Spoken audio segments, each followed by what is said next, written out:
Today's post-game coverage of Steelers Talk is presented by Elliptic 6 and F1 Video Watcher, who both put in $500 in super chats on today's Steelers Talk live watch party. Make sure you click that subscribe button to join our live watch parties all season long. And this week, man, the Steelers are freaking back. 16-10 win. And, I think this is one of those games where if you look at the final score, you're like, oh my gosh, the Steelers only scored 16 points. They barely beat the Bengals without Joe Burrow. Now, that's certainly one way you can look at it, but the other way that you can look at it is that this is the first time that the Steelers offense has gotten over 400 yards of offense since Matt Canada took over as the offensive coordinator. And the first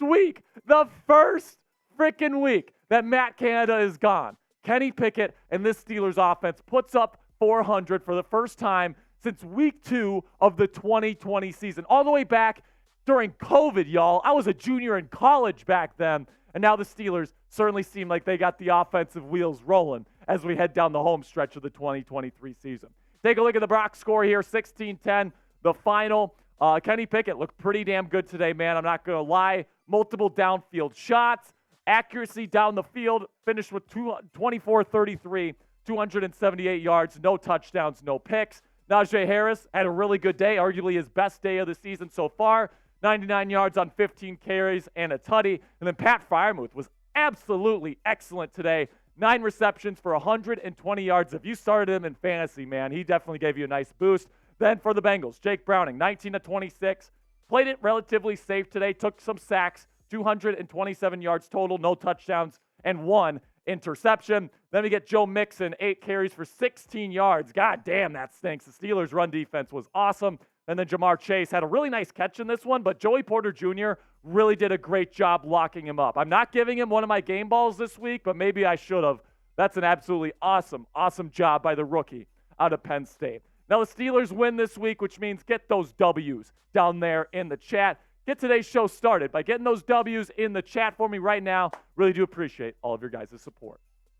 Now let's hand out some game balls here, and we got to give the first one to QB1 Kenny Pickett. I mean, there were so many people on Steelers Twitter this week that were saying we need to bench Kenny Pickett, we need to start Trubisky, even some people saying we need to start Mason Rudolph. And I was the one sitting there, and I was like, you know what? Kenny Pickett has not played well so far this year, but you have to ride with him. He's doing a good job at protecting the football, and I don't really trust Mason or Mitch to really protect the football the way that Kenny Pickett does. But then this week, Pickett, his first week free from Matt Canada, was throwing the ball down the field. They let the shackles off his game. They allowed him to throw in the middle of the field. They allowed him to throw down the field to George Pickens and Diontae Johnson. And it was a thing of beauty. This offense moved the football better than it has all season long, especially through the air. And Kenny Pickett deserves some credit for the bounce-back performance this week. I think Kenny, man, if he continues to play like this for the rest of the season, he's going to be the starting quarterback for the Pittsburgh Steelers in 2024. Then we get to Trenton Thompson, the safety here, who I really think has played some damn good football since Minkah Fitzpatrick has been out, ever since he's been added to the starting lineup these last 2 weeks against the Browns and Bengals, respectively. He's played some really good football, and that culminated today in an awesome interception inside the red zone, which kept points off the board for Cincinnati. And those 7 points, whatever it would have turned into for Cincinnati, ended up playing a huge role for the Steelers to win this football game. So great job by Trenton Thompson. Almost had a second interception today, too. So I want to give a shout-out to the backup safety here for really showing out these past 2 weeks and keeping this defense afloat. Now let's have a word from our sponsor here at PrizePicks. Go to prizepicks.com/CLNS and use our code CLNS for a deposit match up to $100 today. If you want to spice up your game days this NFL season, get started right now with PrizePicks. If you're looking for a skill-based, real money daily fantasy sports game, then PrizePicks is going to be perfect for you. If you're wondering how this works, here's how. You pick 2 to 6 players. If they'll go for more or less than their PrizePicks projection, you can even win up to 25 times your money on any entry. So let's take a look at my entry this week. And by the way, Coop and I were a half a yard away from making some money this week. I took the more on Kenny Pickett passing yards. Check that one. I took the more on Chris Boswell field goals made. Check that one. And then Diontae Johnson had 50 receiving yards today, so I didn't get the more on that one. Unfortunately, didn't get my prize picks today, but you could get yours tonight if you know ball for Sunday Night Football. Check it out now at prizepicks.com/CLNS and use our code CLNS for a deposit match up to $100 today. With Prize Picks, it takes less than 60 seconds to make your picks. So get started right now. Go to prizepicks.com/CLNS and use our code CLNS for a first deposit match up to $100 today. And I want to give a shout-out to T.J. Watt, the edge rusher, collecting 2 sacks today. He was awesome. He was good as a run defender. He held the edge really well for the Steelers defense. Joe Mixon wasn't able to get anything done. And then, of course, I just mentioned the 2 sacks. So big shout-out, T.J. Watt. Gets over 90 sacks in his career as a Pittsburgh Steeler. That's absolutely awesome. The Pittsburgh Steelers actually posted this photo on their Instagram and Twitter, congratulating number 90 for 90 career sacks. So let me know who you guys have as the MVP of this football game. Was it Kenny Pickett? Was it Trenton Thompson? Was it somebody else? Was it Najee Harris? Was it Matt Canada for not being there? Let me know down there in the comment section. Who was the MVP of this football game? Let me know down there in the comments. Then, I mean, you can't, this list would not be complete if you don't put Pat Freiermuth on there, the number 1 receiver for the Steelers today, 120 yards receiving, multiple chunk plays, and really coming up big with some contested catches on 3rd down from Kenny Pickett. It's obvious that Muth is Kenny Pickett's safety blanket at this point. I think with Matt Canada calling the plays before, Canada was afraid to let Kenny throw it over the middle to Freiermuth. Now that Mike Sullivan is calling the plays, he's not afraid to dial up those plays now over the middle for Kenny. And the chemistry between Muth and KP is really, really nice.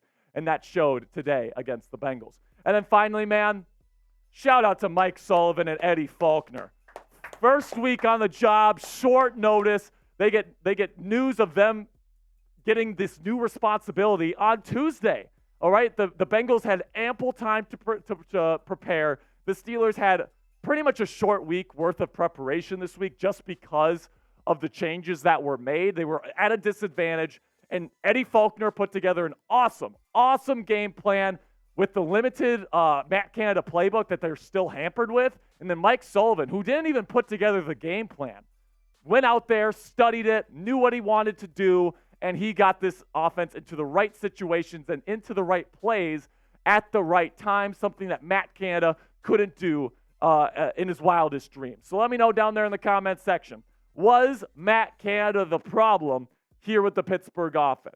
Type yes if you think yes, or if you think he absolutely was the problem. Type A if you think he was absolutely the problem down there in the comment section. All right, so some final thoughts here. There's no reason why the Pittsburgh Steelers shouldn't be a playoff team this year. I mean, after you lose to the Browns last week, you're sitting there and you're like, man, how does this team get to the playoffs in a loaded AFC? Our team stinks. But now after this win against the Bengals, once again, the defense holds a team to under 20 points. I mean, they haven't given up over 20 points since week 4 when they got blown out against the Texans. This Steelers defense knows what's up. They're doing a great job. And now you add on an offense here that's capable of putting up 400-plus yards against a pretty decent defense in the Cincinnati Bengals. Watch out, NFL, man. And you look at the strength of schedule for the Steelers over the next 4 weeks, right? You've got Arizona. You've got the Patriots. You've got the Colts. And then you got the Bengals again. All 4 of those are winnable football games. If you win all 4, you get to 11 wins. If you win 3 out of those 4, you get to 10 wins. And if you get to 10 wins, you're probably in the playoffs, all right? So I really feel good about where the Steelers are sitting. Next week against the Cardinals, we're going to be right here on Steelers Talk, covering it all for you guys. And make sure you click that subscribe button right now. We got past 38K in subscribers here on the watch party today. Our goal is to get to 39K by next week and then 40K by Thursday Night Football against the New England Patriots. Let's get it going right now, Steelers Nation. Click that subscribe button, and until tomorrow, here we go, Steelers.